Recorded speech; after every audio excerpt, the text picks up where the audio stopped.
Perkenalkan, nama saya Marwita Tasoid. Saya dari kelas CE1D. Pada kali ini, saya akan mempresentasikan tentang rangkuman arsitektur komputer. Nah, sebelum saya masuk ke inti dari presentasi saya akan menjelaskan topik pembahasan yang akan saya bahas di presentasi kali ini. Yang pertama itu adalah sejarah komputer, yang kedua ada generasi komputer, dan yang ketiga adalah komponen-komponen pada komputer. Nah, kemudian saya akan membahas namanya sejarah komputer. Komputer pertama kali ditemukan pada tahun 1822 oleh seorang ahli matematika yang berasal dari Inggris, yakni Charles Babbage. Awal mulanya, Charles Babbage bermaksud untuk menciptakan sebuah mesin hitung bertenaga uap yang dapat menghitung tabel angka. Mesin tersebut kemudian diberi nama Difference Engine Roll, yang menjadi komputer pertama di dunia. Charles Babbage dinobatkan sebagai bapak komputer sebagai apresiasi atas karyanya. Sejarah perkembangan komputer hingga era digital saat ini telah mengalami perluasan bentuk hingga menjadi portable seperti laptop. Nah, dari sejarah tersebut, maka perkembangan komputer juga semakin maju. Nah, ada beberapa generasi komputer. Yang pertama, itu pada tahun 1940 sampai 1956. Nah, perangkat komputer pertama ternyata dipicu karena adanya Perang Dunia Kedua. Nah, berawal dari Jerman yang membuat komputer 23 yang bertujuan untuk merancang kendali dan juga pesawat terbang.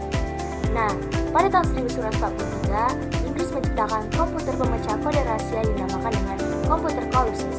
Dampak perbuatan Colossus ini tidak terlalu mempengaruhi perkembangan industri komputer saat itu, tetapi bisanya memecahkan kode rahasia yang digunakan.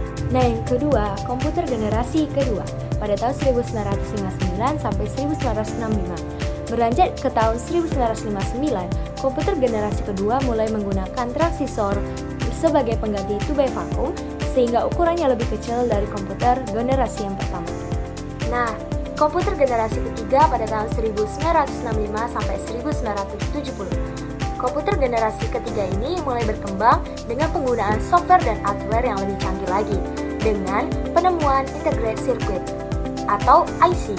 Kumpulan komputer bisa semakin mengecil dengan performa yang lebih baik. IC ini ditemukan oleh Jack Kilby sebagai insinyur asal Texas pada tahun 1958. Nah, yang keempat, komputer generasi keempat ini dimulai pada tahun 1970. Sejarah perkembangan komputer pada generasi ini tentunya semakin maju dari segi penyimpanan, kecepatan, software, hardware. Nah, pada generasi ini juga komponen-komponen komputer sudah semakin banyak dijual. Nah, komputer generasi kelima sekarang dan masa depan. Komputer generasi kelima merupakan komputer yang kita gunakan dalam kehidupan sehari-hari. Ukurannya semakin kecil dan praktis untuk dibawa kemana-mana. Dari segi software pun sudah beragam, sehingga menunjang kebutuhan sehari-hari. Nah, sekarang saya akan masuk kepada inti-inti dari komponen komputer.